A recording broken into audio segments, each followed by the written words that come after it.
La pauvre femme SDF a été engagée comme nounou par un PDG millionnaire pour 8 jours, mais le 7e jour, il est tombé fou amoureux d'elle. Claire connaissait chaque fissure du trottoir de la rue Oberkampf. Depuis 3 ans, 16 pavés, irréguliers, étaient devenus son seul quotidien, son territoire silencieux. Elle avait 33 ans, mais en paraissait bien plus. La vie dehors, entre le froid humide de l'hiver parisien et les regards que l'on détourne, sculpte le visage, fatigue le corps et ronge doucement l'âme. Pourtant, Claire résistait. Non par bravoure, mais par habitude. Chaque matin, elle pliait soigneusement ses cartons, rangeait les restes de sa veille, un croissant offert par une boulangère compatissante, un vieux polar qu'elle relisait en boucle, et partait vers sa routine de l'oubli. Autour d'elle, les passants se pressaient, des gens trop occupés pour remarquer celles qu'ils effaçaient dans l'arrière-plan de leur vie.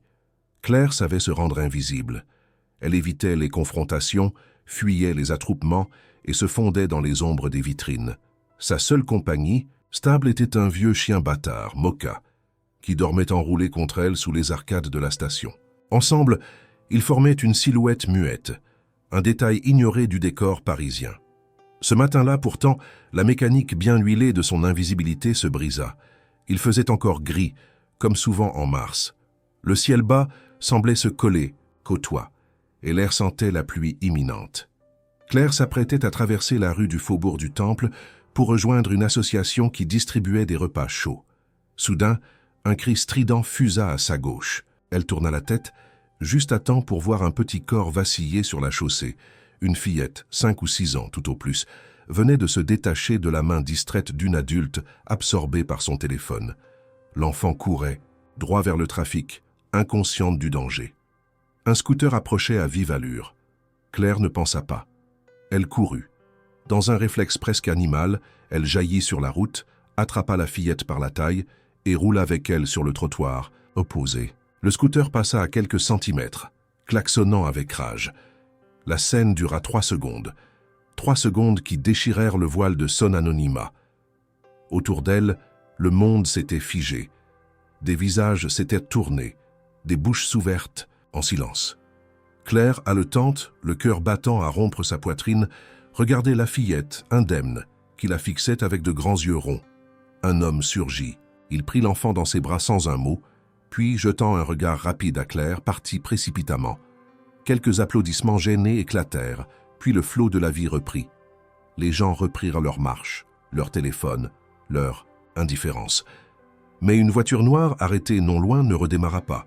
Derrière la vitre teintée, un homme avait tout vu. Julien Duret, 38 ans, n'était pas du genre à ralentir. À la tête d'une des start-ups technologiques les plus en vue de Paris, il vivait dans un monde où chaque minute comptait. Son emploi du temps était chronométré, sa vie optimisée. Pourtant, à cet instant, il demanda à son chauffeur de s'arrêter. Il sortit sans manteau, fendit la foule et s'approcha de Claire. Elle était toujours là, debout, les mains sales, les vêtements tachés, mais droite.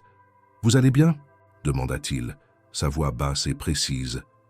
Claire cligna des yeux, surprise qu'on lui adresse la parole. Encore plus surprise par le ton, ni condescendant, ni inquiet. Juste, humain. « Je crois », répondit-elle simplement. Julien l'observa. Son regard analytique notant les détails. La cicatrice sous l'œil gauche, les ongles rongés, la maigreur du visage.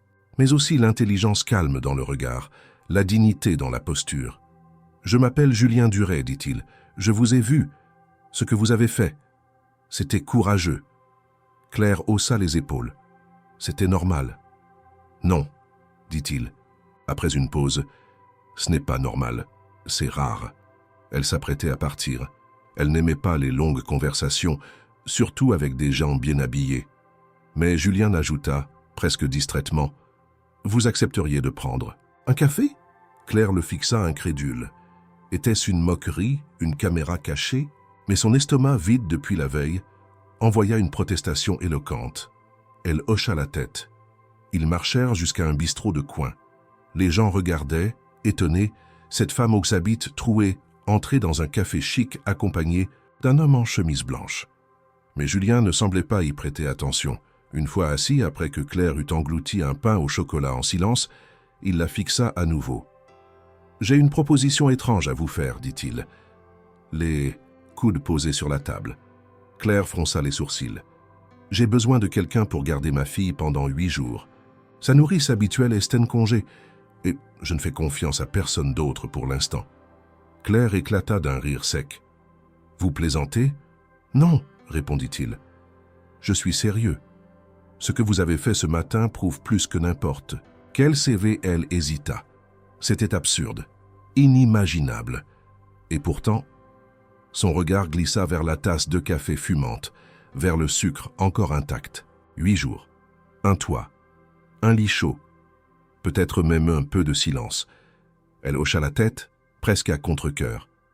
Julien sourit légèrement. Ce n'était que le début. Le trajet jusqu'à l'immeuble de Julien fut silencieux. Claire, assise, dans la voiture noire, serrait les poignées du siège comme si tout cela pouvait s'évaporer à tout moment. Hélène n'avait pas posé de questions. La faim, plus encore que la curiosité, l'avait poussée à dire oui. Ce n'était pas un acte de foi, mais un acte de survie. Dans les rues, on apprenait à repérer les regards qui promettèrent le mal, et le sien, à défaut d'être doux, n'avait pas cette dureté dangereuse. Julien Duret n'était pas un homme accessible, mais il n'était pas non plus un prédateur. Il était pressé, absorbé, presque distant mais précis dans chaque mot, comme s'il vivait dans une autre cadence. La voiture s'arrêta devant une façade de verre dans une rue calme du Marais. Claire leva les yeux vers l'édifice. 3 étages, une architecture moderne, froide, comme une promesse d'exilence. Julien descendit le premier, indiquant l'entrée sans un mot. Claire le suivit, plus par inertie que par confiance.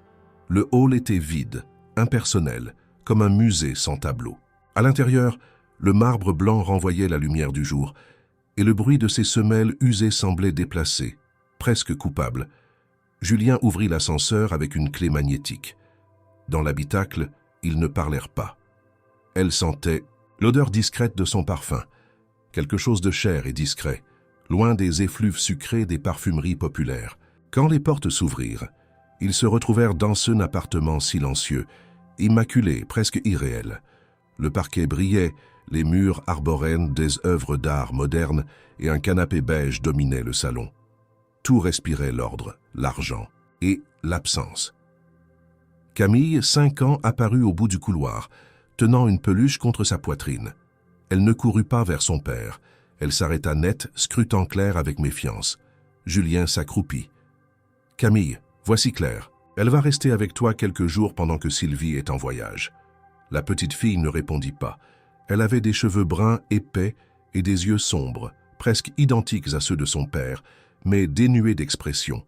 Claire sentit ce regard d'enfant lui transpercer la peau. Un regard ni curieux ni craintif, juste vide. Julien se releva et regarda Claire.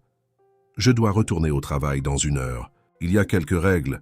Pas de visiteurs, pas de sortie sans mon accord, pas de téléphone à Camille. Les repas sont préparés à l'avance. Elle mange peu. L'école est en vacances cette semaine, donc elle reste ici. Un médecin vient mardi pour une consultation de routine. En cas d'urgence, appelez ce numéro. » Il tendit un papier soigneusement plié. « Vous avez des questions ?» Claire ouvrit la bouche puis la referma. Non, elle n'en avait pas. Pas pour l'instant. Julien hocha la tête. « Bien. Sa chambre est au fond du couloir, la vôtre est à gauche. Il y a des vêtements propres dans l'armoire, au cas où. Je reviens ce soir vers 21h. » Et il sortit. La porte se referma dans un souffle. Claire resta debout, plantée au milieu du salon comme une intruse. Camille la regardait toujours, silencieuse, avant de tourner les talons et de disparaître dans le couloir. Claire soupira. Le silence de la rue lui manquait déjà. Ici, il était plus, lourd, plus contrôlé. Elle prit le temps d'explorer l'espace. Chaque pièce semblait sortie d'un catalogue. La cuisine brillait de propreté, les placards bien rangés, les couverts alignés au millimètre. La chambre de Camille, pourtant, racontait une autre histoire. Des livres épars, des dessins punaisés de travers, une couverture froissée. C'était le seul endroit où l'ordre cédait un peu. Claire s'assit sur le bord du lit, regarda la peluche abandonnée sur le tapis. Un lapin gris aux oreilles fatigué. « Tu ne parles pas beaucoup, toi non plus, » dit-elle doucement. Pas de réponse. Juste un froissement dans le couloir. Claire se leva, se dirigea vers sa propre chambre. Le lit était grand, trop moelleux. Elle s'y assit avec précaution, comme si le matelas pouvait la rejeter. Sur la table de chevet, une bouteille d'eau, Une lampe design, un carnet vierge. Elle n'écrirait rien, elle n'écrivait plus. Les mots, c'était pour les gens qui avaient des lecteurs. L'après-midi s'étira lentement. Camille n'était pas revenue. Claire resta dans le salon écoutant les bruits ténus de l'appartement. À 17 heures, elle prépara le repas de la fillette, comme indiqué. Un plat de légumes vapeur et de poulet, portion minuscule. Elle étoqua à la porte de la chambre. Camille? Rien! Elle entra doucement. La petite était assise par terre, un livre ouvert sur les genoux. Claire posa l'assiette sur le bureau. « Je te laisse ça ici. » Encore une fois, aucune réaction.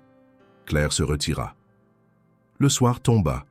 Les lumières de Paris s'allumaient lentement derrière les baies vitrées. Claire s'installa sur le canapé, regardant la ville vivre sans elle. À 21 heures précises, la porte s'ouvrit. Julien entra sans un mot, posa son manteau, s'approcha. « Comment ça s'est passé ?» Claire haussa les épaules. Elle n'a pas dit un mot. C'est normal. Elle parle, au moins. Julien hésita. Très peu. Elle a eu des troubles du sommeil depuis quelques mois. Rien de grave selon les médecins. Claire ne répondit pas. Il partit vers la chambre de Camille. Claire, debout derrière le canapé, l'entendit murmurer quelques mots indistincts. Puis la porte se referma. Julien revint, passa devant elle. « Bonne nuit », et il disparut dans sa chambre. Claire resta seule, dans le hall de verre. Le silence. Cette fois n'était pas une absence, c'était une attente. Le lendemain matin, Claire se réveilla avant l'aube. La lumière grise du ciel parisien perçait à peine les rideaux épais de sa chambre. Elle n'avait pas dormi profondément. Le silence trop dense, trop propre, l'avait tenue en état de veille. À la rue, on dort d'une oreille. Le dos contre un mur, les jambes repliées, toujours prête à fuir. Ici, dans ce lit trop vaste, elle s'était sentie piégée. Trop d'espace. Trop de confort. Elle se leva sans bruit, traversa le couloir jusqu'à la cuisine et alluma la cafetière automatique. L'arôme du café emplit l'air, presque irréel dans ce décor de magazine. La maison, à cette heure, semblait figée dans une perfection glacée. Chaque objet avait sa place, chaque surface était immaculée. Claire n'osait rien déranger. Elle s'installa à la table buvant lentement. Puis elle entendit des pas feutrés. Camille apparut au seuil de la cuisine, les cheveux en bataille, la peluche à la main. Elle s'arrêta net en voyant Claire hésitante. « Bonjour », dit Claire avec douceur. La fillette ne répondit pas mais entra lentement, s'asseyant à l'autre bout de la table. Claire lui servit un bol de lait chaud et posa une tartine sur une assiette. Camille la regarda puis mangea en silence. Le repas se déroula sans un mot, sans un regard.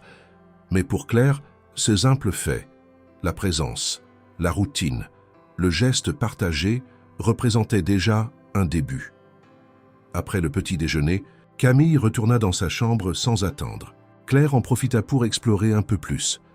Le salon, vaste et lumineux, donnait sur une terrasse en verre avec vue sur les toits du Marais. Les murs étaient décorés d'œuvres d'art modernes, des formes abstraites, des compositions géométriques, toutes froides, presque cliniques. Aucun cadre familial, aucun souvenir affiché. Tout ici semblait avoir été choisi pour impressionner, non pour réconforter. Dans un coin du salon, un piano noir luisait sous la lumière du matin. Claire s'approcha, effleura les touches. Elle jouait autrefois, avant la rue, avant la chute, mais ses doigts s'hésitèrent désormais, comme si la musique elle-même lui était devenue étrangère. Elle referma le couvercle doucement. À l'étage, la chambre de Julien était fermée. Claire ne s'en approcha pas. Elle connaissait le limite invisible, les frontières à ne pas franchir. Elle passa plutôt l'après-midi à ranger un peu, à observer discrètement Camille, qui semblait s'être enfermée dans son monde. La fillette passait des heures sur le tapis de sa chambre, à dessiner en silence, à empiler des cubes sans but précis. Claire tenta une approche. « Tu veux qu'on joue ensemble ?» Camille leva les yeux vers elle, mais ne dit rien. Puis, doucement, elle poussa une poupée vers Claire. Ce fut tout. Pas un mot, mais un geste. Et dans le monde de Camille, cela semblait être un grand pas. Julien rentra ce soir-là vers 22 heures. Il avait l'air épuisé. Costume froissé, mâchoire crispée, regard lointain. Il hocha simplement la tête en entrant. Claire ne lui parla pas. Elle était déjà dans sa chambre, relisant un livre trouvé sur une étagère. Mais elle entendit ses pas passer devant sa porte, s'arrêter, puis repartir.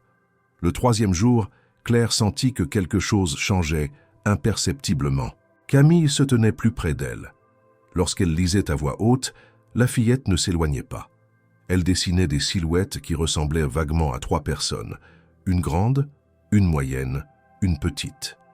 Mais pas de visage, juste des formes. Julien, de son côté, restait distant. Il ne partageait que des consignes, des horaires, des consignes médicales. Mais il observait. Claire le surprit un soir, appuyé contre le chambranlet de la porte, regardant Camille dormir. Son visage, à ce moment-là, n'avait rien de froid. Il était douloureux, presque fragile. Le soir du 4e jour, Claire osa poser une question. « Elle a toujours été aussi silencieuse ?» Julien hésita. Il jouait machinalement avec sa montre. Pas avant, elle était vive, curieuse. Elle posait des centaines de questions. Il s'arrêta comme s'il regrettait déjà d'avoir dit cela. Et après, il ne répondit pas. Il se contenta de se lever, de prendre son verre et de quitter la pièce. Ce soir-là, Claire eut du mal à s'endormir. Elle repensait à Camille, à son silence, à la manière dont elle se cramponnait à sa peluche. Il y avait là une douleur qui ne venait pas du simple manque d'attention, quelque chose de plus profond, une absence. Le 5e jour, Claire trouva un dessin sous la table basse. 3 personnages, un homme au costume noir, une femme aux cheveux longs, une petite fille, tous 3 sous un soleil énorme, disproportionné. Camille l'avait dessiné, c'était évident. Elle le garda, le glissa dans son livre. La maison, chaque jour, devenait un peu moins étrangère. Claire commençait à anticiper les besoins de Camille, à comprendre ses gestes, ses silences. Mais elle ne se laissait pas s'emporter, c'était temporaire. 8 jours. Pas un de plus. Pourtant, une nuit, alors que Camille pleurait dans son sommeil, gémissant entre 2 cauchemars, Claire entra doucement dans sa chambre, s'assit à côté d'elle et lui caressa le cheveu. « C'est fini », chuchota-t-elle. « Tu n'es pas seule. » Camille s'accrocha à elle, sans un mot, enfouissant son visage contre son épaule. Claire resta ainsi jusqu'à ce que la fillette s'endorme de nouveau. En sortant, elle croisa Julien dans le couloir. Il n'avait rien dit, mais il avait tout vu.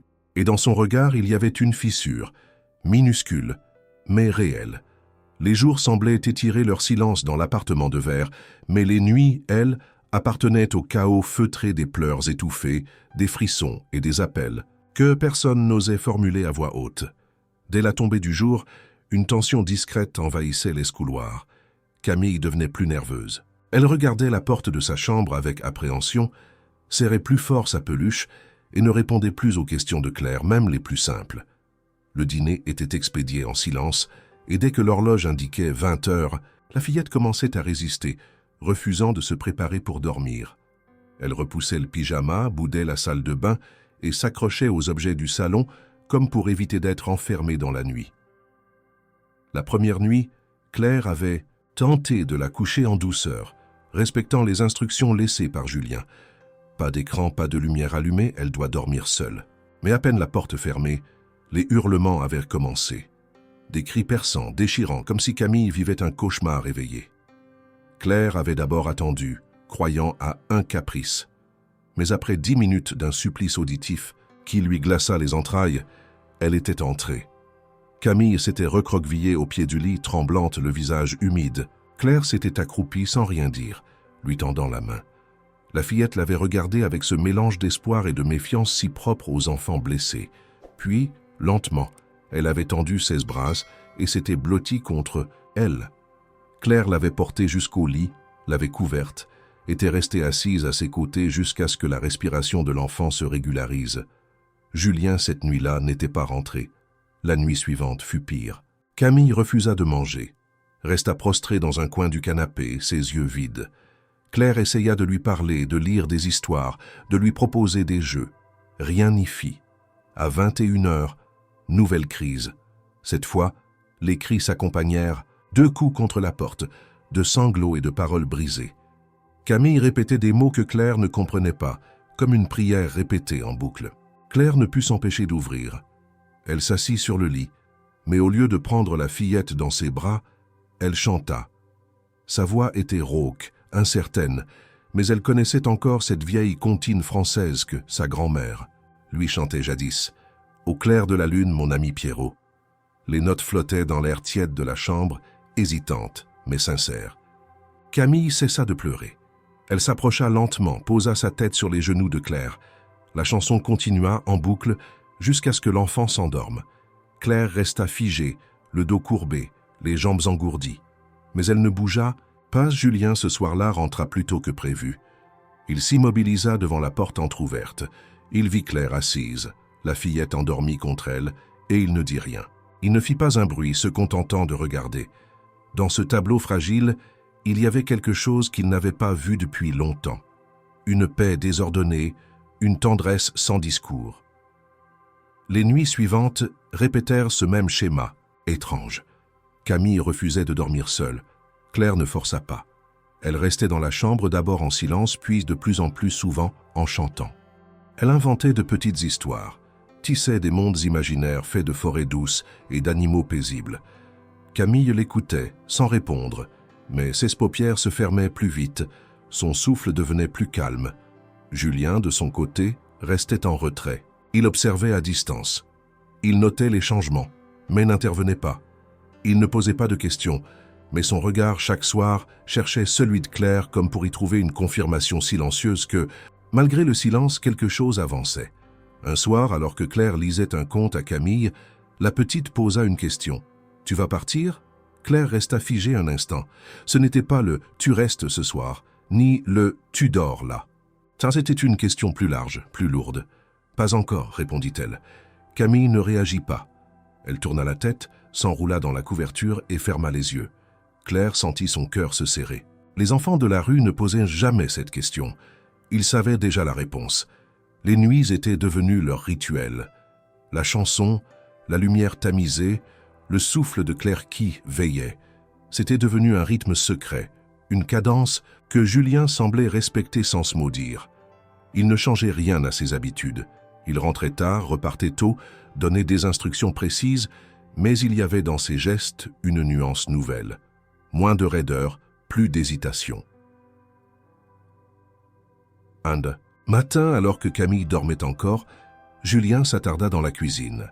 Claire s'y trouvait déjà, préparant du café. Elle ne crie plus la nuit, dit-il simplement. Claire hocha la tête. Elle a juste peur d'être seule. Ce n'est pas si simple, répondit-il pensif. Elle n'a pas peur du noir. Elle a peur de l'abandon. Claire ne répondit pas. Elle n'avait pas besoin d'explication. Elle connaissait cette peur-là. Elle l'avait portée en elle pendant des années.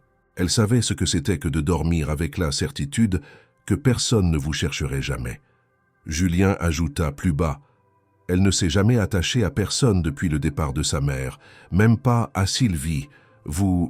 C'est différent. Claire ne releva pas. Elle sentait que quelque chose bougeait doucement, mais elle ne voulait pas l'admettre. Pas encore. Ce n'était que du provisoire. 8 jours. Une mission étrange, dans une maison qui ne lui appartenait pas, avec une enfant qui ne lui appartenait pas non plus.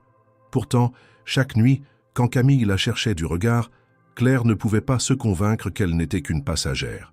Parce que dans ces regards-là, dans ces silences partagés, il y avait quelque chose qu'elle n'avait pas connu depuis longtemps, la sensation d'être, peut-être, à sa place. Le 6e jour s'était levé sur un Paris humide, lavé par une pluie nocturne, qui avait laissé de reflets d'argent sur les trottoirs. L'appartement de Julien, comme à son habitude, baignait dans une lumière froide, presque clinique. Claire s'était réveillée avec un poids inexplicable dans la poitrine. Une sensation de vertige discret, comme si quelque chose dans l'air ou dans les gestes annonçait un changement imminent. Camille dormait encore, enroulée dans sa couette, un bras pendant hors du lit, sa peluche accrochée à ses doigts. Claire referma doucement la porte de la chambre et se dirigea vers le salon. Elle avait prévu de ranger les jouets dispersés dans la pièce, de plier les dessins que Camille accumulait, sans logique apparente. Elle voulait faire quelque chose de concret, d'utile, occuper ses mains pour faire taire les pensées qui, peu à peu, devenaient plus personnelles. Dans le coin du salon, près de la bibliothèque, se trouvait une vieille commode basse, à moitié cachée par un rideau de lin. Claire s'accroupit, tira le premier tiroir. À l'intérieur, des papiers administratifs, des contrats, des carnets de chèques. Rien d'étonnant. Le deuxième tiroir, en revanche, était différent. Des photos, une poignée d'images, dissimulés sous une chemise cartonnée, comme si leur simple présence devait rester secrète. Claire hésita. Ce n'était pas sa place, elle le savait, mais ses doigts glissèrent sur le papier glacé, et avant même qu'elle ne s'en rende compte, elle tenait la première photo. Julien, plus jeune, souriant, vêtu de manière décontractée. À ses côtés, une femme aux cheveux sombres, les yeux pétillants. Entre eux, un bébé, manifestement Camille, encore nourrisson, emmitouflé dans une couverture bleue. Il y avait d'autres clichés. L'un sur une plage, la mère tenant Camille dans ses bras, riant à pleines dents. Un autre dans un salon chaleureux, à 1000 lieues de l'appartement de verre. Les visages respiraient la complicité, l'amour évident, une joie simple que Claire n'aurait jamais associée à Julien tel qu'elle le connaissait. Puis vinrent les photos plus anciennes. Julien seul, puis avec la même femme dans des poses moins légères, un cliché particulièrement marquant. Julien assis au bord d'un lit, le visage entre les mains, la femme debout derrière lui, les bras croisés. Une tension palpable. La photo n'était pas posée, pas faite pour un album. Elle avait été prise à la volée, capturant un instant de rupture. Claire rangea les photos lentement, les replaçant exactement comme elle les avait trouvées. Quelque chose en elle s'était noué. Ce n'était pas de la curiosité satisfaite, mais un poids, une empathie douloureuse. Derrière la froideur, derrière le silence et les instructions, il y avait une histoire, un vide, et un deuil qui ne disait pas son nom. Avant qu'elle ne puisse se ressaisir, une voix grave la tira de ses pensées. « Vous cherchez quelque chose ?» Julien se tenait dans l'embrasure de la porte, sans costume, vêtu simplement d'un pantalon sombre et d'un pull gris. Il avait les cheveux encore humides, comme s'il venait de sortir de la douche. Claire se redressa, surprise, presque coupable, mais elle ne tenta pas de mentir. « Non, je rangeais juste. J'ai ouvert un tiroir. » Il ne répondit pas immédiatement. Il s'approcha, ouvrit lui-même le tiroir, en sortit la même photo de la plage. Il la regarda longuement, ses doigts serrés autour des bords. Elle s'appelait Élise. Claire ne dit rien. Julien posa la photo sur le buffet et s'appuya contre le mur. Elle est partie il y a presque 2 ans, un matin sans prévenir. Elle m'a laissé une lettre, 3 lignes. « Je n'en peux plus. Je ne suis pas faite pour cette vie. Camille est mieux avec toi. » C'est tout. Il parlait sans émotion apparente, mais ses mots étaient tranchants, méthodiques, comme Zil les avait répétés souvent pour se convaincre qu'il ne faisait plus mal. « Elle n'est jamais revenue ?» Julien secoua la tête. « Aucune nouvelle, aucun appel, rien. J'ai tout essayé. Commissariat, avocat, enquêteur privé, et puis j'ai compris. Elle ne voulait pas qu'on la retrouve. Elle voulait disparaître. » Claire, instinctivement, s'était approchée. Elle connaissait cette volonté. Elle l'avait elle-même portée. Le désir de fuir jusqu'à ne plus exister dans la mémoire des autres. Camille se souvient d'elle? Julien soupira. Par fragments. Une voix, une odeur, une chanson. Parfois, elle pose une question. Mais cela, plupart du temps, elle se tait. Elle observe, comme si elle cherchait à deviner ce qu'elle a le droit de ressentir. Un silence lourd s'installa. Julien regardait toujours la photo. Claire regardait Julien. Pour la première fois, elle ne le voyait pas comme un homme froid ou distant, mais comme quelqu'un de brisé. Et surtout, comme un père qui avait perdu pied. « Je ne suis pas quelqu'un de facile, dit-il soudain. J'ai du mal avec les émotions, avec l'imprévu, avec les gens. Mais vous... » Il s'interrompit, détourna le regard. « Camille a changé. Depuis que vous êtes là. Elle rit parfois, elle dort mieux. Elle mange sans qu'on la supplie. » Claire sentit sa gorge se serrer. Elle voulait dire quelque chose, n'importe quoi, mais elle ne trouva pas les mots. Alors elle fit ce qu'elle savait faire. Elle resta, présente, silencieuse, solide. Julien reprit. « Je n'attendais rien de vous. Honnêtement, je pensais que vous refuseriez, que vous partiriez au bout de 2 jours.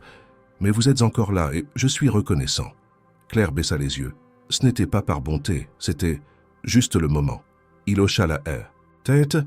Parfois, les moments font tout basculer.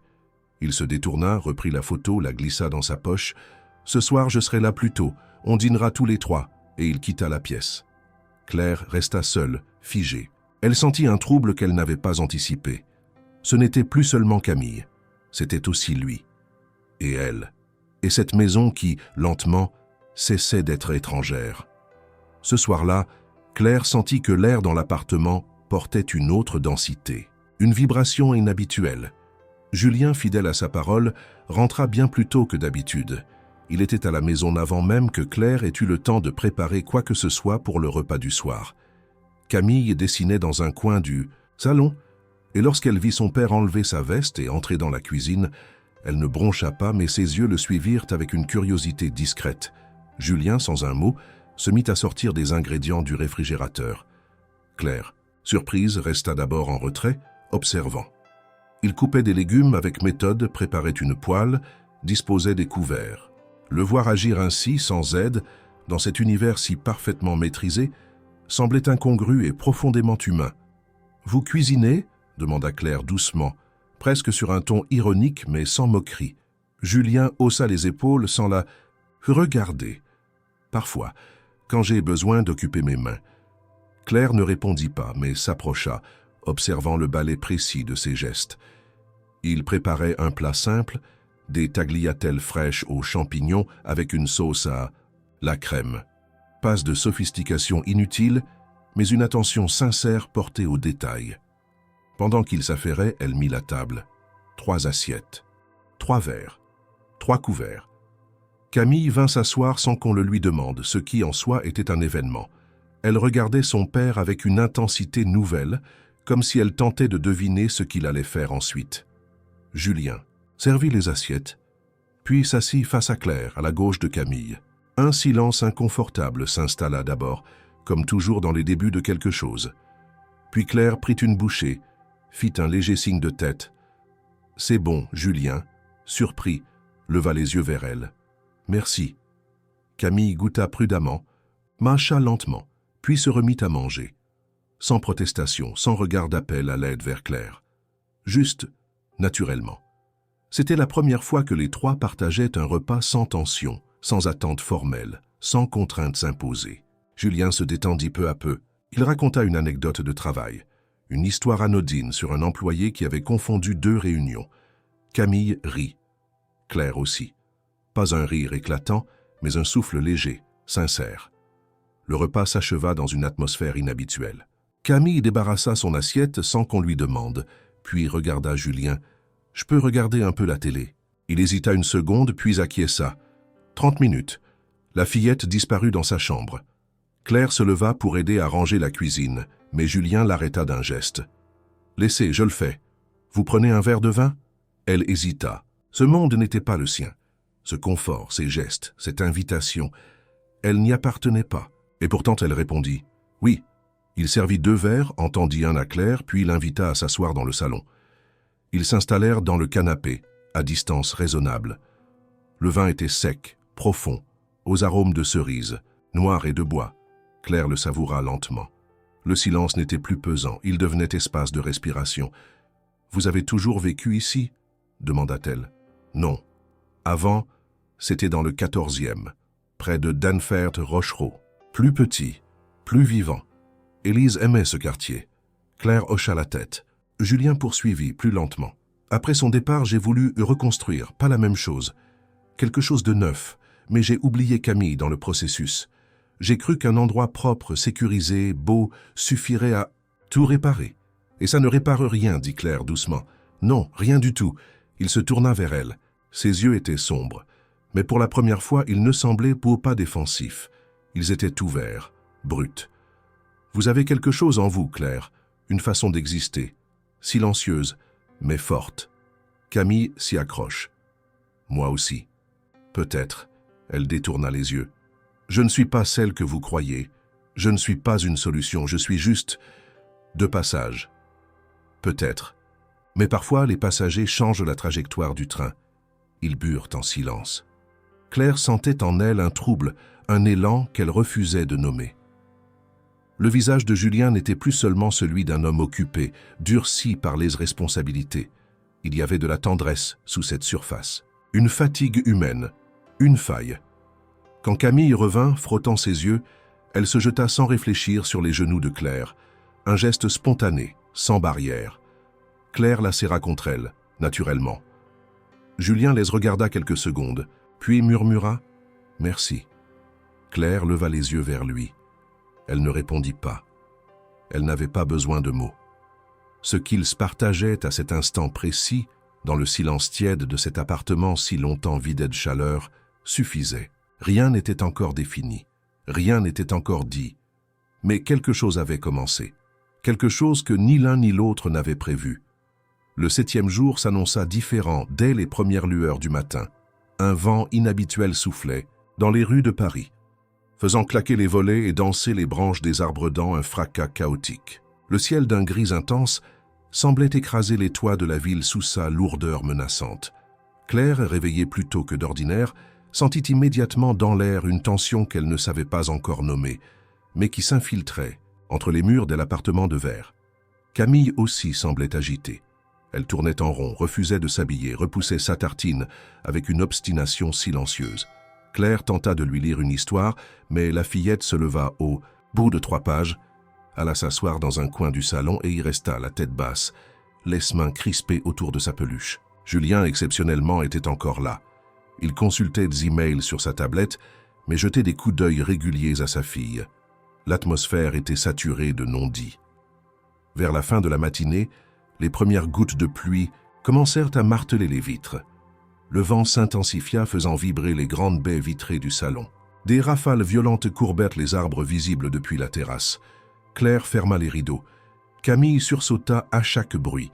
Lorsqu'un coup de tonnerre éclata, sec et profond, la petite fille éclata en sanglots. Elle courut se réfugier contre Claire sans un mot, se cramponnant à ses vêtements. Claire la serra contre elle, murmurant des paroles apaisantes, sans chercher à rationaliser la peur. Julien se leva immédiatement. « Camille, ce n'est rien. Juste un orage, d'accord? Tu es en sécurité ici. » Mais la fillette ne réagissait pas. Elle pleurait en silence, tremblante, enfouie contre le cou de Claire. Julien s'approcha, tendit la main, mais Camille la repoussa d'un geste vif.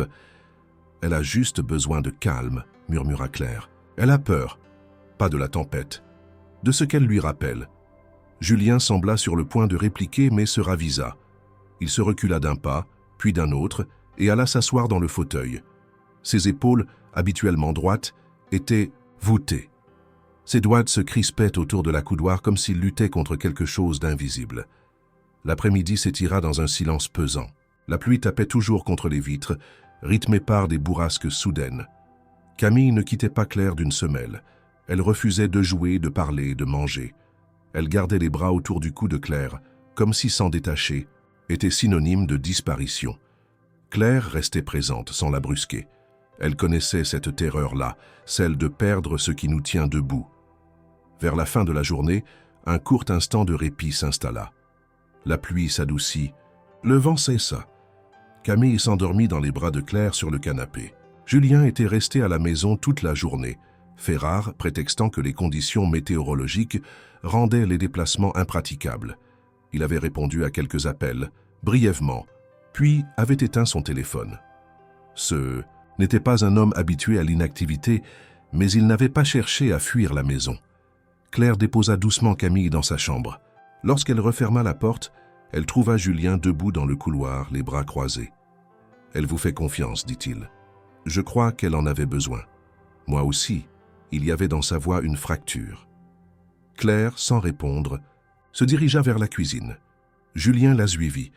Ils préparèrent du thé en silence, chacun plongé dans ses pensées. Lorsqu'ils s'assirent dans le salon, le calme apparent de l'orage passé laissait place à une tension nouvelle, plus intime. « Je n'ai jamais su quoi faire avec elle, » avoua Julien. « Je croyais qu'en organisant, en prévoyant, en contrôlant, j'allais pouvoir l'élever correctement. Mais l'amour, ça ne se planifie pas. Et vous, vous arrivez avec vos silences, vos gestes simples, et elle vous suit comme si vous étiez une évidence. » Claire posa sa tasse. « Ce n'est pas moi, c'est l'attention, le fait de rester, d'écouter même sans mots. » Julien la regarda longuement. Son visage, habituellement tendu, semblait différent, moins fermé, plus vulnérable. Il se leva, fit quelques pas dans la pièce, puis s'arrêta, à derrière elle. « Ce que je ressens depuis quelques jours, ce n'était pas prévu. » Claire se leva à son tour, le regarda sans détour. « Moi non plus. Je n'avais rien prévu. » Il fit un pas vers elle. Son regard cherchait une autorisation, une faille, une promesse. Mais il s'arrêta, tendit une main qu'il retira aussitôt, comme s'il venait de se brûler. Il recula, soudain inquiet, presque honteux. « Je suis désolé. Ce n'était pas approprié, je ne devrais pas. » « Julien, il se figea. Vous n'avez pas besoin de vous excuser d'avoir un cœur. » Il détourna les yeux, puis les ramena vers elle. « Vous partez demain, dit-il. » Elle hocha la tête. C'était le contrat. Acquiesça. Mais dans son regard, il n'y avait aucune certitude, juste une attente silencieuse, douloureuse. Ce soir-là, personne ne parla pendant le dîner. Camille mangea peu, Julien à peine. Claire rangea la table sans rien dire. L'orage avait cessé, mais ce qu'il avait réveillé en chacune d'eux continuait de vibrer dans les murs. Lorsque Claire entra dans sa chambre pour la nuit, elle sentit son cœur battre trop fort. Elle s'assit sur le lit, le regard perdu.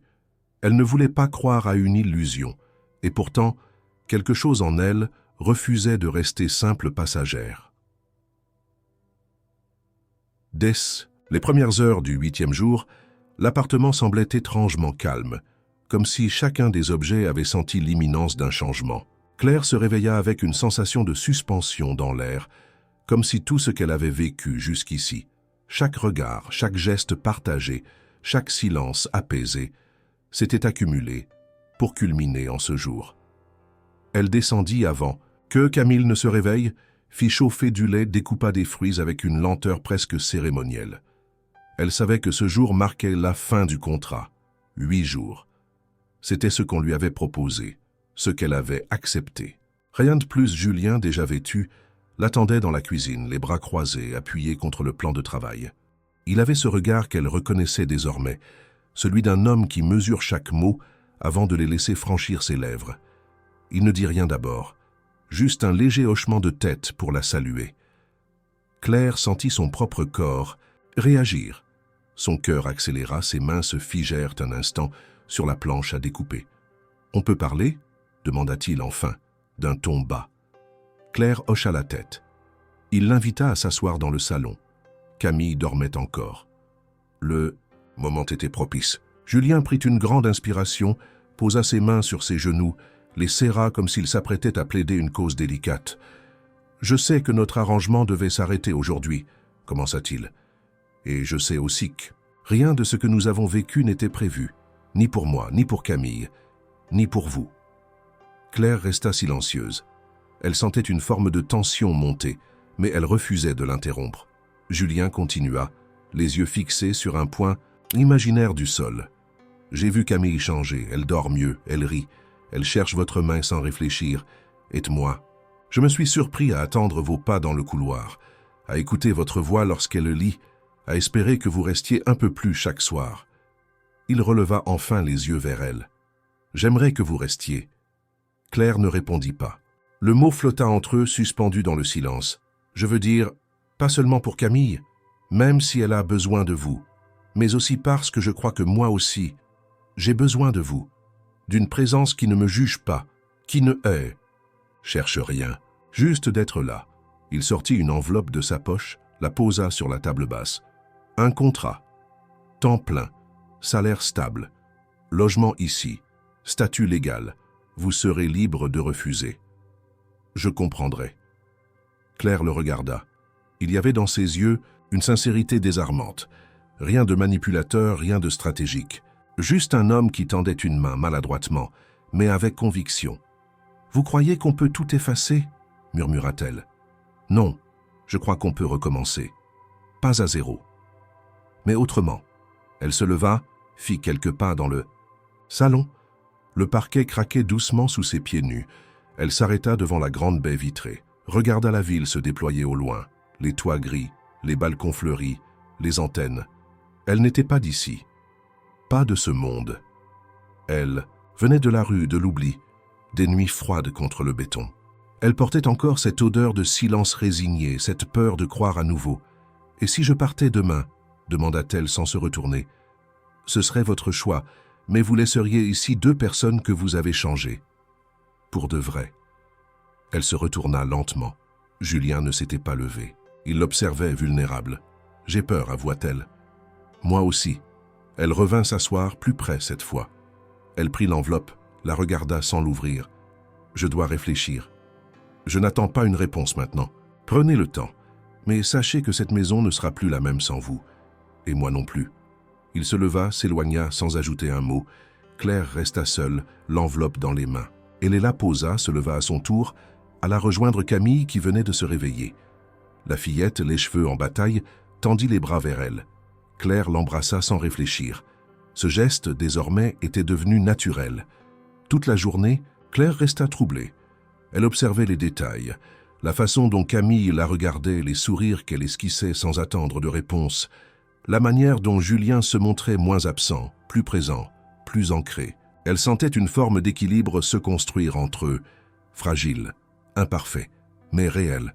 Mais en elle, la peur grondait, la peur d'être un fardeau, de ne jamais pouvoir être autre chose qu'une passante. Et si tout cela n'était qu'un interlude, une parenthèse que la réalité finirait par refermer. Le soir venu, elle retrouva Julien dans le salon. Ils parlèrent peu. Il ne lui demanda pas sa décision. Il ne la pressa pas. Il respecta le silence. Camille, après avoir dessiné pendant 1 heure, vint s'asseoir entre eux. Claire la serra doucement. Julien posa sa main sur celle de Claire. Un contact léger. Une attente. Elle ne la retira pas. Mais elle ne parla pas non plus. La nuit tomba. Claire ne dormit pas. Elle resta allongée dans son lit, les yeux ouverts. Elle pensait au contrat, à Camille, à Julien, à elle-même, à cette femme invisible qu'elle était, il y a à peine 8 jours assise sur le trottoir comptant les heures avant le lever du jour. Et maintenant, elle était ici, face à un choix qu'elle n'aurait jamais cru possible. Elle se leva. Regardant la ville endormie, elle comprit que quoi qu'elle décide, elle n'était déjà plus la même. Ce matin-là, Claire s'était levée sans se presser. L'appartement baignait dans une lumière douce et diffuse, et un calme particulier flottait dans l'air. Elle avait dormi peu, hantée par les paroles de Julien, par la proposition qu'il lui avait faite, par l'étrange promesse contenue dans ses silences. Camille n'était pas encore levée. Claire en profita pour ranger la chambre de la petite, un geste qu'elle faisait désormais presque machinalement. Les jouets traînaient sous le lit, des crayons s'étaient éparpillés autour d'un carnet. Elle s'agenouilla pour amasser un doudou tombé quand elle aperçut un coin de papier plié qui dépassait d'une fente entre la commode et le mur. Elle le tira doucement. Ce n'était pas un simple bout de papier, mais un petit mot. Un dessin en vérité. Une feuille froissée couverte de crayons colorés. 3 personnages aux formes maladroites, debout, les mains jointes. 2 grands, un petit entre eux. Pas de visage comme d'habitude, mais une clarté dans l'intention. Claire, le cœur serré, retourna le dessin. Au verso, une phrase tracée avec une écriture hésitante, enfantine, presque illisible. « Je veux que tu restes ». Elle resta figée un long moment, le papier entre les doigts. Ce n'était pas Julien. Ce n'était pas une offre, ce n'était pas une promesse d'adulte, c'était Camille. Cette petite fille qui n'avait presque jamais parlé, qui avait passé des jours enfermée dans son silence, ses peurs, ses absences. Et voilà que dans ce mot simple, tremblant, elle disait tout ce que Claire refusait de voir, tout ce qu'elle craignait d'accepter. Ce n'était pas seulement Julien qui l'avait choisi, Camille aussi. Elle rangea le dessin dans sa poche, sans savoir pourquoi. Pas pour le montrer, pas pour en parler, juste pour le garder, comme une preuve, comme une force. Camille arriva peu après, encore ensommeillée. Elle ne dit rien en voyant Claire dans sa chambre, mais se laissa enlacer avec une tendresse qu'elle ne réclamait plus. Elle la recevait, simplement. Julien, ce matin-là, était parti tôt. Il avait laissé un mot sur la table. Réunion importante. De retour ce soir. N'oubliez pas de déjeuner. J'ai commandé quelque chose. La cuisine était silencieuse. Claire s'assit avec Camille, lui servit des céréales. L'enfant mangea calmement, sans ces résistances qui faisaient autrefois partie du quotidien. Après le petit déjeuner, elles passèrent du temps à dessiner. Camille dessinait des formes, des maisons, des arbres. Claire, à côté, griffonnait en silence. Il n'y avait pas besoin de parler. L'échange se faisait par la proximité, par les regards discrets, les crayons partagés. Un moment, Camille posa un dessin sur les genoux de Claire. Un grand rectangle gris avec une porte, une petite silhouette debout devant. Au-dessus, un mot « Ici ». Claire sentit une bouffée d'émotion monter, mais elle ne la laissa pas l'envahir. Elle sourit doucement, caressa les cheveux de Camille. « Merci. » La journée passa dans cette quiétude étrange. Claire n'ouvrit pas l'enveloppe du contrat. Elle la laissa sur la table de chevet, comme un objet trop brûlant pour être manipulé. Elle savait déjà ce qu'elle contenait, mais elle ne savait pas encore ce que contenait son propre cœur. Elle sortit marcher, un moment pendant la sieste de Camille. Elle descendit dans les rues du Marais, retrouva les trottoirs qu'elle avait foulés des centaines de fois, mais cette fois avec un regard nouveau. Les vitrines, les passants, les odeurs de café et de lessive, tout lui paraissait à la fois proche et lointain. Elle passa devant un banc sur lequel elle avait dormi un soir d'hiver, passa devant une vitrine où elle s'était regardée pour se rappeler qu'elle existait encore. Tout cela faisait partie d'elle. Mais elle ne voulait plus que ce soit tout. Lorsqu'elle revint, Camille s'était réveillée. Claire trouva la fillette assise dans le salon, ses dessins étalés autour d'elle. Elle s'assit à côté d'elle. Camille se rapprocha instinctivement. Elle ne parlait pas, mais elle comprenait. Elle sentait. Elle attendait. Le soir tomba. Julien n'était toujours pas rentré. Claire prépara un dîner simple, une omelette, du riz, un peu de fromage. Camille mangea calmement. Puis au moment d'aller se coucher, elle s'arrêta devant Claire, la regarda avec sérieux. « Tu dors ici ce soir ?» Claire répondit sans hésiter. Oui, Camille sourit imperceptiblement et alla se coucher. Quand Julien rentra, tard, il trouva Claire assise dans le salon, plongée dans le silence. Il se débarrassa de son manteau, s'assit en face d'elle. « Ça a été aujourd'hui. » Claire hocha la tête. « Elle a trouvé un dessin que j'avais caché, dit-il, comme s'il n'avait pas voulu garder le secret trop longtemps. » Claire sortit doucement le papier de sa poche et le posa sur la table. Julien le reconnut immédiatement. Il le regarda longuement sans rien dire, puis leva les yeux vers elle. « Elle vous a choisi. »« Je sais. » Julien inspira profondément. « Et vous? Vous choisissez quoi ?» Claire ne répondit pas tout de suite. Elle regarda autour d'elle. La lampe allumée, le silence paisible, l'odeur du thé qui refroidissait dans la tasse. Elle se leva, fit quelques pas, s'approcha de la fenêtre. Paris brillait dans la nuit vivante et lointaine. « J'ai peur de croire que j'ai une place ici. »« Mais vous l'avez déjà, » murmura Julien. Elle se retourna. « Ce n'est pas vous qui me l'avez donnée, c'est elle. » Julien acquiesça. Il se leva, s'approcha, mais s'arrêta à distance respectueuse. Alors, que dit cette peur? Claire serra le papier dans ses doigts. Elle dit que si je reste, je ne pourrai plus fuir, plus me cacher. Et si c'était justement ce qu'il fallait? Le silence revint. Mais cette fois, il était dense, chargé de promesses et de décisions. Claire donna pas de réponse, pas encore. Mais dans ses yeux, quelque chose avait changé. La fuite peut-être n'était plus une issue. Le 9e jour se leva dans une lumière voilée, enveloppant Paris d'une douceur trompeuse. Claire s'était réveillée tôt, comme chaque matin désormais. Elle avait pris l'habitude de préparer le petit déjeuner avant même que Camille ne se lève, de disposer les couverts avec une minutie presque rituelle. Elle ne savait pas encore si elle restait, mais son corps agissait déjà comme si cette maison était sienne. Les gestes, les silences, les regards avaient créé des racines discrètes mais profondes. Pourtant, une question restait suspendue, sans réponse. Celle qu'elle n'avait pas encore osé poser et que Julien n'avait jamais vraiment abordée. Ce matin-là, Julien restait inhabituellement silencieux. Il avait dormi peu, on le devinait, à ses traits tirés, à son regard flou. Il s'assit à la table sans mot dire, accepta la tasse de café que Claire lui tendait sans même un regard. Camille, encore ensommeillée, se hissa sur sa chaise et mangea son pain grillé sans poser de questions. La journée commença ainsi, dans ce calme tendu, un entre-deux étrange où chacun semblait attendre quelque chose. Ce fut en fin d'après-midi que tout changea. Camille dessinait dans sa chambre, Claire lisait dans le salon et Julien entra sans bruit. Il resta debout un long moment, à la regarder, les mains dans les poches. Claire leva les yeux. Il n'avait pas cette rigidité habituelle. Il semblait plus las, plus vulnérable. Elle ferma le livre. « Vous avez l'air d'avoir besoin de parler. J'ai toujours eu besoin. Je n'ai jamais su comment. » Elle attendit. Il s'assit en face d'elle, les coudes posés sur les genoux, le regard perdu dans le vide. « Vous savez déjà pour Élise que c'est elle qui est partie, que Camille ne l'a plus jamais revue. Mais il y a autre chose, quelque chose que je ne dis à personne. » Claire resta silencieuse. Elle savait qu'il ne fallait pas interrompre ces moments où la parolaise débloque enfin.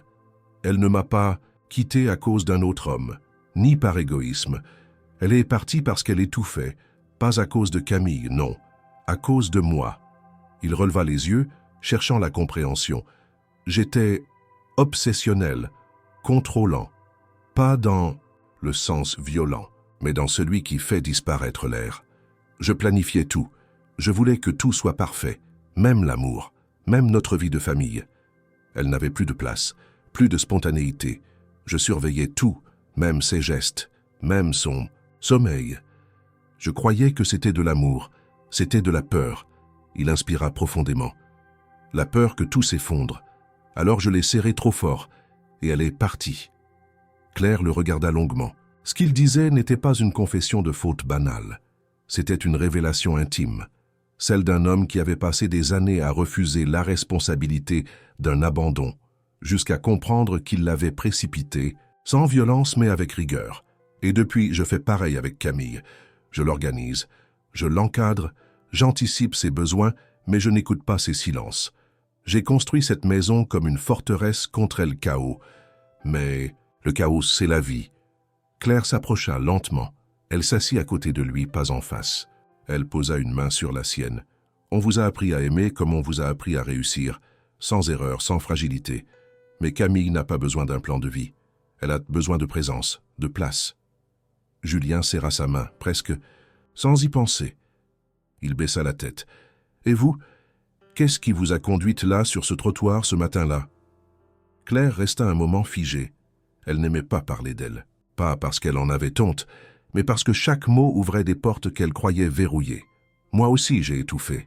Pas sous un homme, sous l'absence, l'indifférence. J'ai grandi invisible. J'ai tenté de devenir visible en étant utile, brillante, irréprochable. Et puis un jour tout a lâché. J'ai perdu mon travail, mon logement, mes amis. Et personne ne m'a cherché, personne ne s'est demandé où j'étais. Alors j'ai compris que je n'existais que pour autant que j'étais performante, elle. Inspira profondément. Vivre dans la rue, c'est dur, mais c'est franc. On sait où on est, qui on est. Mais on finit par croire qu'on ne mérite plus rien d'autre. Julien se redressa, la regarda intensément. Vous méritez plus que ça. Elle hocha la tête avec un sourire triste. Je commence à y croire. Grâce à Camille. Grâce à vous. Aussi. Mais j'ai peur. Peur qu'essai ne soit qu'une illusion, une parenthèse. Ce n'est pas une parenthèse, c'est une porte. Elle est là. Elle ne force rien. Mais elle est ouverte. Ils restèrent là en silence. Puis Claire se leva. Il faut que je couche Camille. Julien hocha la tête, la suivit des yeux. Lorsqu'elle disparut dans le couloir, il resta seul, pensif. Dans la chambre, Camille l'attendait déjà dans son lit. Claire s'assit à côté d'elle comme chaque soir. Elle n'eut pas besoin de chanter. Camille attrapa simplement sa main. « Tu vas rester » murmura-t-elle. Claire ferma les yeux, le cœur battant. « Je crois que oui. » Camille sourit, ferma les yeux. Et dans cette chambre, pour la première fois, il n'y eut ni peur, ni silence. Juste une promesse, celle d'un demain possible. Le matin du 8e jour, celui qui devait marquer la fin officielle de leur arrangement, Claire s'éveilla plus tôt que d'habitude, le cœur alourdi par une gravité silencieuse. Tout, dans l'appartement, semblait la regarder en silence, comme si les murs eux-mêmes savaient qu'il s'agissait d'un seuil, d'un entre-deux. Chaque objet, chaque meuble, chaque son avait une résonance particulière, un goût de dernier. Elle s'habilla lentement, plia soigneusement ses affaires, peu nombreuses, qu'elle avait rangées dans le fond de l'armoire sans vraiment y croire. Un jean, 2 chemises, des sous-vêtements qu'elle avait lavés à la main et fait sécher près de la fenêtre. Son monde, minuscule mais mobile, tenait dans un sac usé qu'elle n'avait jamais lâché. Camille dormait encore. Claire n'osa pas la réveiller. Elle s'assit au bord du lit, l'observa un long moment. La fillette avait les bras ouverts, la respiration calme, et un demi-sourire flottait sur son visage. Claire se pencha, l'embrassa sur le front tout doucement, sans la tirer du sommeil. Elle se leva, prit son sac et sortit de la chambre. Dans le salon, Julien l'attendait déjà. Il n'avait pas dormi, à en juger par la fatigue creusée sous ses yeux. Il tenait une enveloppe blanche entre les mains. Il se leva lorsqu'elle entra mais ne fit aucun geste vers elle. Claire posa son sac au sol, croisa les bras, Je vais partir, dit-elle d'une voix calme. Julien hocha la tête. Il tendit l'enveloppe. C'est pour vous, ce que je vous dois, et une lettre. Rien. De plus, Claire prit l'enveloppe mais ne l'ouvrit pas. Elle la glissa dans sa poche. Merci. Vous avez changé quelque chose ici. Que vous restiez ou non, ça ne s'effacera pas. Elle baissa les yeux. Elle ne pouvait pas parler. Elle sentait que si elle ouvrait la bouche, les mots se briseraient. Elle hocha la tête, récupéra son sac, ouvrit la porte. Julien ne bougea pas. Elle ne se retourna pas non plus. Le silence entre eux disait assez. Dehors, l'air était plus froid que les jours précédents. Le ciel couvert étouffait la lumière. Claire marcha sans se presser. Elle descendit jusqu'à la station de métro la plus proche. Ses pas résonnaient dans les rues encore vides. Elle glissa son ticket dans la machine, descendit les escaliers, s'assit sur un des bancs de la ligne. Une rame arriva. Les portes s'ouvrirent. Elle entra. Mais à la première station, elle descendit. Sans réfléchir, elle remonta à la surface, marcha quelques mètres, le cœur battant à toute allure. Le monde autour d'elle était flou. Elle ne savait pas pourquoi elle avait fait demi-tour. Elle ne savait même pas où elle allait. Elle savait seulement qu'elle ne pouvait pas partir comme ça, qu'un fil invisible la tirait en arrière, plus fort que sa peur, plus fort que sa volonté de se protéger. Elle se retrouva devant l'immeuble sans se rappeler comment elle y était arrivée. Elle leva la main, sonna à l'interphone. Rien. Elle sonna de nouveau, puis la porte s'ouvrit. Ce fut Julien, il n'avait pas bougé depuis son départ. Il était toujours là, debout, dans le salon, figé. Lorsqu'il la vit, il ne dit rien. Il ouvrit simplement la porte. Claire entra, posa son sac à ses pieds. « Je ne sais pas si je suis prête à rester, mais je ne suis pas prête à partir non plus. » Julien s'approcha lentement. Il ne la toucha pas. Il murmura seulement « Tu n'as pas à savoir tout de suite. Tu as juste à être là. » À ce moment précis, Camille apparut dans le couloir. Elle avait dû entendre la porte. Elle courut vers Claire, se jeta dans ses bras sans un mot. Claire la serra contre elle, les yeux fermés. Julien posa une main sur l'épaule de Claire, l'autre sur celle de sa fille. Leur trio se forma ainsi. Aucune déclaration, aucun mot solennel. Juste la présence, l'évidence. Le silence, cette fois, n'était pas une absence. Il était plein, chargé de décision, d'acceptation, de quelque chose qui ressemblait enfin à une famille. Ce fut ainsi que Claire comprit que sa décision n'avait pas besoin d'être criée, ni signée, ni encadrée. Elle était dans son geste, dans sa présence, dans sa main qui n'avait pas lâché celle de Camille, dans sa manière de revenir. Et dans les yeux de Julien, il n'y avait plus de questions, juste une certitude tranquille. Elle était rentrée. Et ce retour n'appartenait plus à l'incertitude. Les jours qui suivirent furent d'abord marqués par une retenue silencieuse, une pudeur qui enveloppait chaque geste, chaque regard. Claire n'avait pas dit « je reste » de manière explicite, mais elle était là. Chaque matin, elle se levait avant tout le monde, préparait le petit déjeuner, vérifiait les vêtements de Camille, glissait des mots doux dans la routine. Julien, lui, avait cessé d'attendre une confirmation. Il avait compris que la réponse se trouvait dans les petites choses, dans la manière dont Claire déposait une couverture sur le canapé, dans la façon dont elle riait doucement quand Camille récitait ses poèmes inventés, dans la tension de ses épaules qui s'étaient peu à peu relâchées. Mais ce retour, aussi discret fut-il, imposait des transformations. L'équilibre fragile entre l'enfant, le père et cette femme venue du froid de la rue devait maintenant devenir quelque chose de vivant, de durable.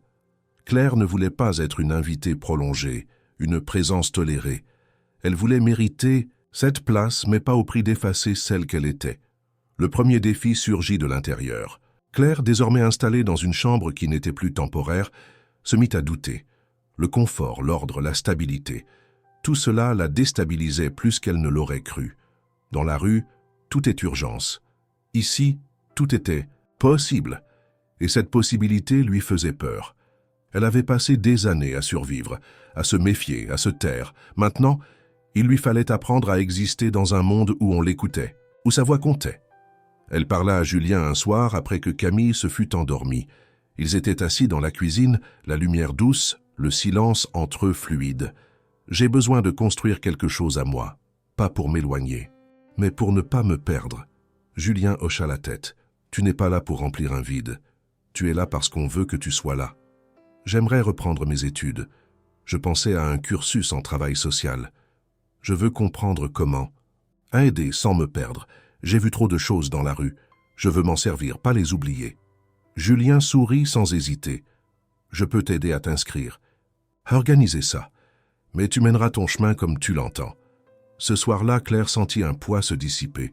Non seulement Julien ne voulait pas la garder enfermée dans une gratitude muette, mais il souhaitait qu'elle grandisse, qu'elle se reconstruise selon ses termes.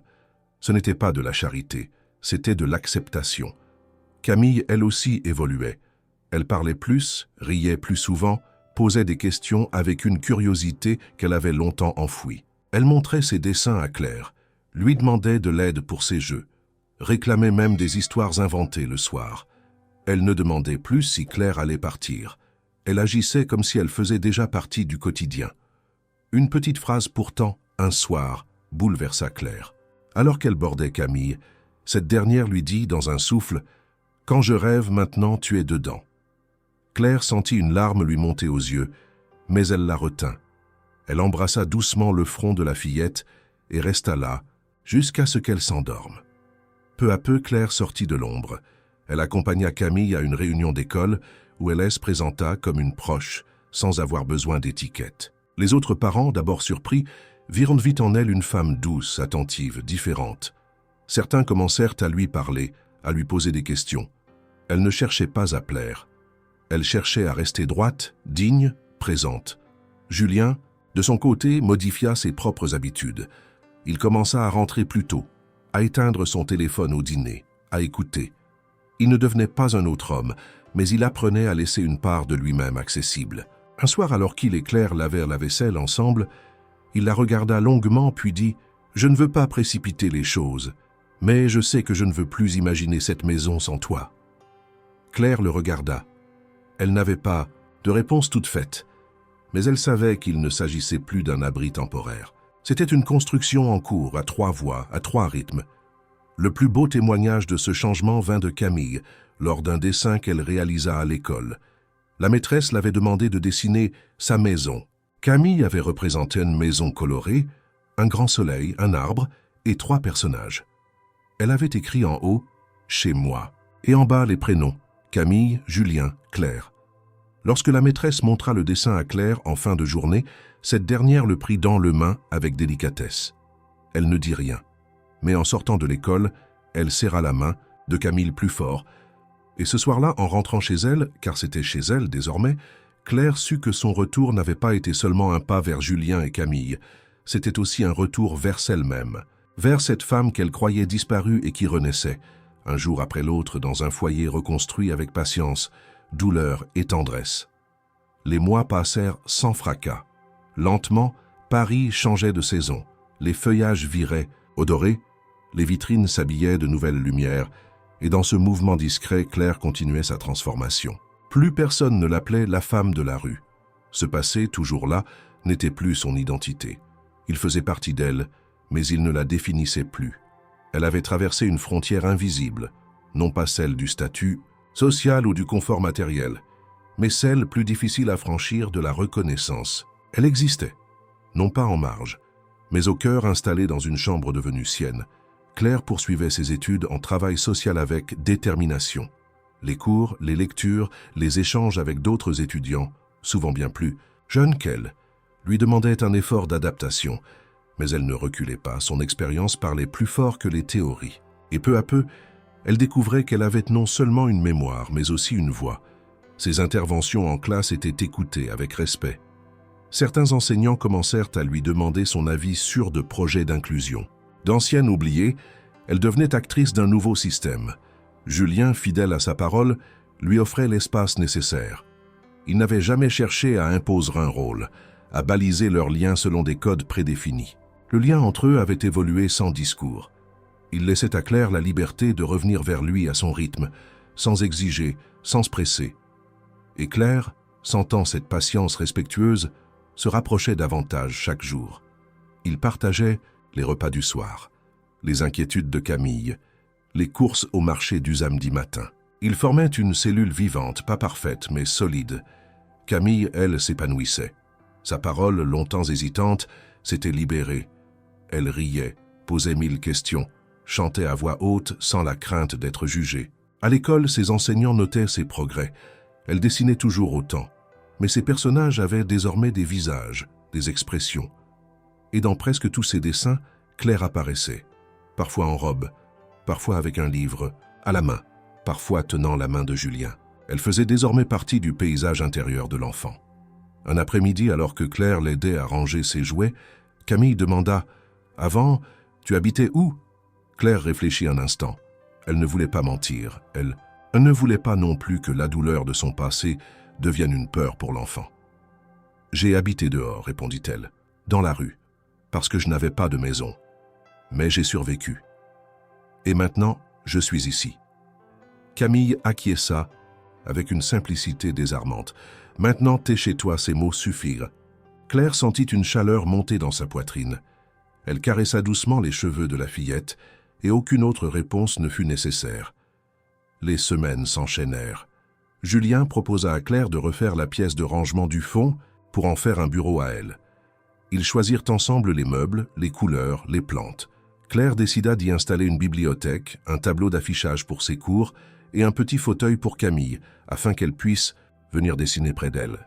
Ce bureau devint un symbole silencieux, un espace qu'on ne lui avait pas offert par pitié, mais qu'elle avait gagné jour après jour. L'hiver passa. Le printemps revint, doux, lumineux. Un dimanche matin, alors que Claire arrosait les plantes du balcon, Julien s'approcha derrière elle. Il resta silencieux quelques secondes, puis dit « Paris te va bien ». Claire se retourna, surprise. Il souriait. « Je veux dire, la ville, la lumière, ce qu'elle te fait. Tu marches autrement maintenant.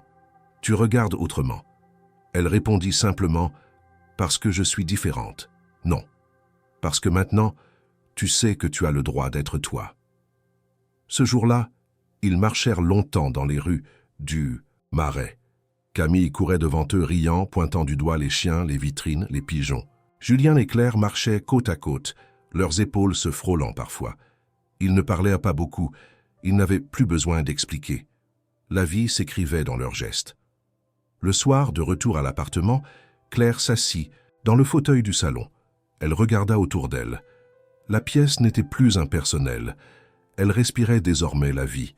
Il y avait les dessins de Camille encadrés sur les murs, les livres de Claire sur les étagères, une veste de Julien jetée sur le dossier d'une chaise. Rien de parfait, tout de réel. Elle pensa à son premier jour ici, à la peur, à la faim, au regard méfiant de Camille, à la raideur de Julien, et à ce miracle inattendu qu'une inconnue venue du froid ait trouvé, entre deux silences, un lieu où renaître. La ville, la vieille ville aux 1000 façades, n'avait pas changé. Mais elle, Claire, n'était plus invisible. Elle était debout, aimée, nécessaire, et c'était tout ce qu'elle avait toujours voulu.